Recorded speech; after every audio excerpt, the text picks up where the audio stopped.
computer. Cool.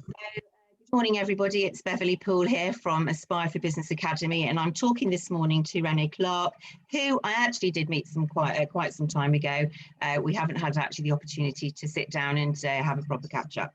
But what I would like to say to you is the reason that I've asked Renee to come on to Business Voices is because she has the most incredible background, not only in working for the, I think it was the International Trade Advisor for the government, which is just amazing, really. So you can tell us all about that, and also what Renee is doing at the moment. So she has a master's in workplace health and wellbeing, which is the purpose really of bringing Renee onto Business Voices, because at the moment we've got people working from home, we've got people working in the workplace, everything's getting a bit dysfunctional, and what this amazing, incredible lady does is pull all that together for you, and she's got some really good actually ideas about strategy for underpinning that, and also I think there's a training course on the way as well, which will be amazing. So I'm going to pass over to Renee. She's going to tell us all about her, and then we'll give her some questions. And of course, the idea of this is,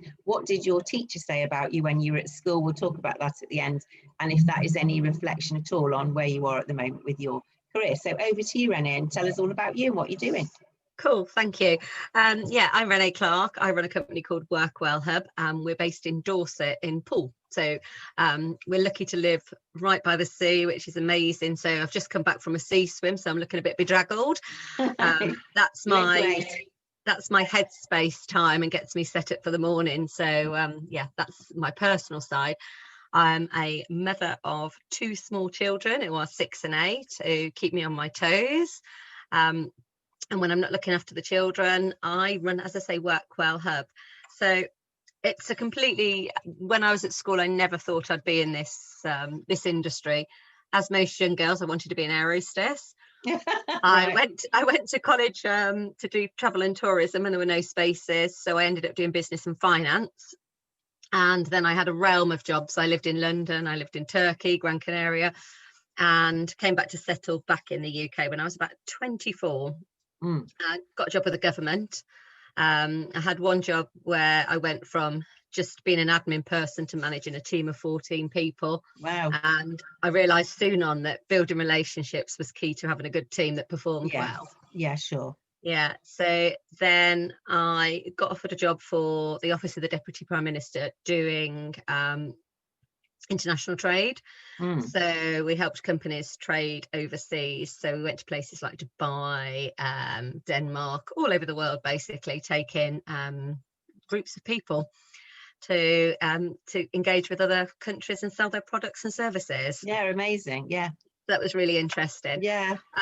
While I was in one of my government jobs, I fell under poor management. A manager that, how can I say, was great at his job but had no people skills. Yeah. And I suffered a period of stress. I took it upon myself to manage this stress and realised actually there's loads of different coping mechanisms you can undertake to make life feel a bit easier when you're under the pressures of work and just survival, basically. Yeah, sure. So I set myself about recreating myself, really, and enrolled on holistic therapy courses. I qualified in Indian head, Reiki, Swedish body, acupressure, and that's where I found a love of massage and the benefits of it. Yeah. So I started doing corporate massage. So I gave up my job with the government. I took redundancy and I set up a business called Midlands Workplace Wellbeing. Yeah, while I was there, we were doing corporate massage for organisations, and one of the councils I worked with asked if we could do a health event for them and pull together some people. So that's where my passion came from, basically. I realised I had these skills and all these people that I could pull together. So we got stress management people, we got the massage, we did training, we did smoothie bikes, health checks. And it was really, really successful. We worked with people like GKN, Eon, Caterpillar, doing health events. Fast forward a few years, moved to Dorset, had my 2 children, so that's 8 years ago. And I started realising that actually it's great to do health events and training, but there's something missing if we don't sort of look at the organisation as a whole and look at the psychosocial things that are going on within the work environment. Yeah, sure. By offering these services, we're just sort of putting a sticking plaster on. And we're never going to solve the problems of workplace health and well-being. So with 2 small children, I enrolled on a master's degree. Never in my life did I think I'd go to university. I left school with 4 GCSEs, and I got taken on the master's degree and passed with flying colours, which was amazing. So, and it was, for me, that was it was defying everything that school had told me I couldn't be. You know, oh, you talk too much, you don't concentrate, you're never going to be anything. One of my biggest things that's held me back in life is the teacher telling me, when I read out to this class, he laughed at me and the class laughed, and that's held me back for many years. Isn't it? It's such a challenge, isn't it? You know, and I went to university when I was 42, so in a similar capacity, really, to sort of to retrain. And I do actually think, and as an adult teacher of, you know, I actually taught up to level 5 health and psychology, and also teacher training.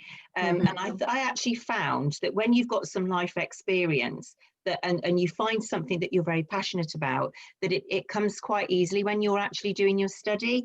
It gives you the opportunity to really sort of work your skills and all the things you've done before. And mine was very much like yours, was very driven on the fact that I'd worked in London in the city with all these people that were sort of trying to balance on their head the whole time, and, you know, had no real roots in life, or that were very unhappy, and, you know, had gone through life stages and maybe hadn't been as successful as they wanted to during that. So exactly the same as, you know, that you've just pointed out. It's sometimes I think you do better in your study if you just wait a little while. I mean, I can't imagine that I'd ever have done this. It was probably the proudest moment after having my children of my life. Thinking, and graduation was amazing. And so it almost proves that, you know, if you find something you're passionate about, it doesn't matter how well you do at school. Yes, of course. Because if your passion lies in it, you'll be good at it. So I did that to cement my knowledge of workplace health and well-being. So when I moved down here, I changed my company name to Workwell Hub, because we weren't in the Midlands any longer. A total company rebrand, and and it's been flying ever since. So with the side of the strategy, as I say, when we're offering things like health interventions such as mental health training or free fruit on a Friday and things like that, if there's no ground behind it, why are we doing it if we don't know what the problem is? So so I've set up my consultancy doing workplace health strategy. So we go into organisations to establish what not just the needs of the business are, but the needs of the people. And we do this in 2 ways. So we do like sort of qualitative and quantitative research.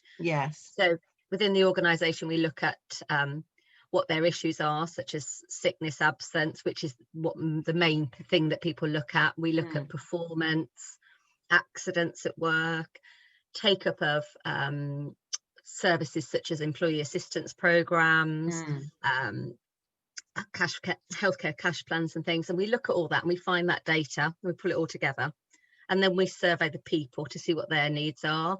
So what sort of things do they like about working there? What are their health needs? Where are they currently with their health? Where would they like to be?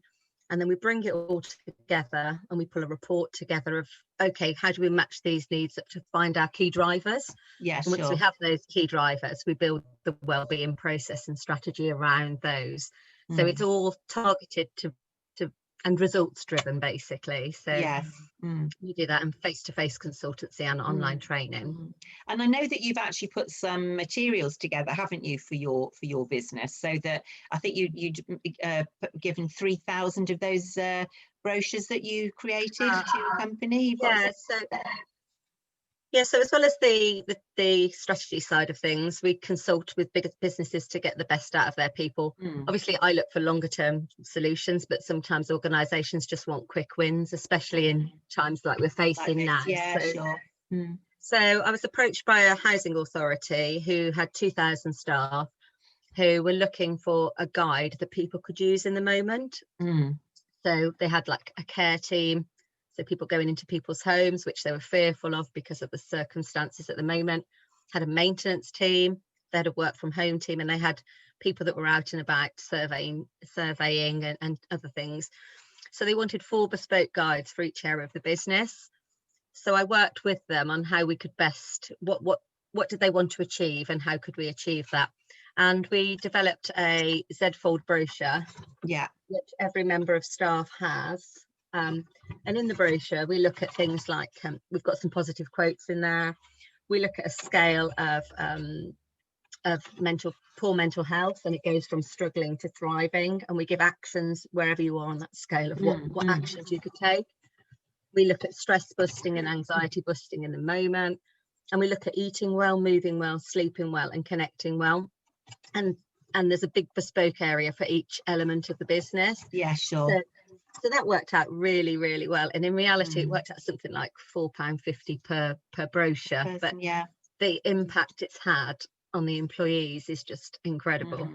And it's just it's like any training course, isn't it? Whether it's face to face, in a brochure, online, you know, like all the webinars that we're all attending at the moment, is if people just take one thing away that's going to make a change to their life, you know. And I was talking to somebody actually recently about mental health, and I said it's not actually their mental health that's the issue, it's their mental ill health that comes from, you know, poor management or leadership, or, you know, being happy in their workplace, those types of things.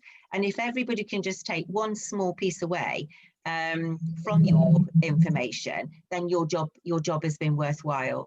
Exactly. I think the brochures, they went out to everybody, but so many different people have come back and said, I've started implementing changes. Whereas that was something new for me, because I think, you know, we need to follow this process, but sometimes the process isn't the right thing for an organisation. And they were really confident in what they wanted, and they knew their workforce really well. Sure. And we did collaborate totally. I got into the minds of all the people that worked there in those 4 different departments. And what we achieved was, it's had a massive impact within the organisation. Well, it's, you know, I know that, you know, we've been talking before, but what you do is absolutely incredible. And, you know, when I'm talking to companies at the moment, it's certainly something that they're saying is, you know, how do we manage the stress or anxiety of people working at home, or, you know, this type of thing. And we actually did a little poll recently and said about meetings, and we said, you know, what do people want? And they said they don't want any more Friday meetings with the team and playing golf, you know, online and this type of thing. What they wanted was actually some one-to-one time where they could express how they were feeling about things. And, you know, this has sort of come up on a number of occasions. So, which is really positive, with what I think to you. I think, well, in the office space, you usually have a one-to-one meeting every quarter or something. We're now 6.5 months, 7 months into the pandemic. How many people have had a one-to-one with their manager? Probably not many. It's really important to keep that connection as a group, as a community, but also as individuals. And it's also really important that if organisations have got more than 5 employees, they should really undertake a stress risk assessment. So looking at the psychosocial environment. We've got an online questionnaire where organisations can send it out to their staff and gather that information and then take actions against that. So that can form part of the normal health and safety plan, but there must be the stress risk assessment in there as well. Yeah, that's right. And do you know, I was reading an article that was sent to me yesterday by Lloyd's. And in that also, it was saying how little, or only I think it was 30% of companies are still taking information online for their staff, which is something obviously we do at Academy with our corporate clients, which don't sit on the front page of the workplace. You know, it's very much a sort of what do companies need to do and how can they actually facilitate that, getting it online. So and having that information available for their staff. So exactly what you've been saying is all the things that people are saying to me at the moment. And, you know, I'm coming at it from a sort of how can we help get the work, you know, place more running smoothly? Yeah. And what you're doing, implementing the strategy to help them to actually do that. So it's brilliant. I think a lot of the time people want to do it. They're just frightened because they haven't got the knowledge to do it. So they know that they should be doing something to protect the mental health and well-being of their employees. But it's a minefield, and they're bombarded with all of this information, and they just don't know which piece of information to take in. Yeah, Yeah, exactly. But so all that your teacher said to you about talking too much, which is exactly the same as what mine said to me, and doesn't I would concentrate. never have guessed.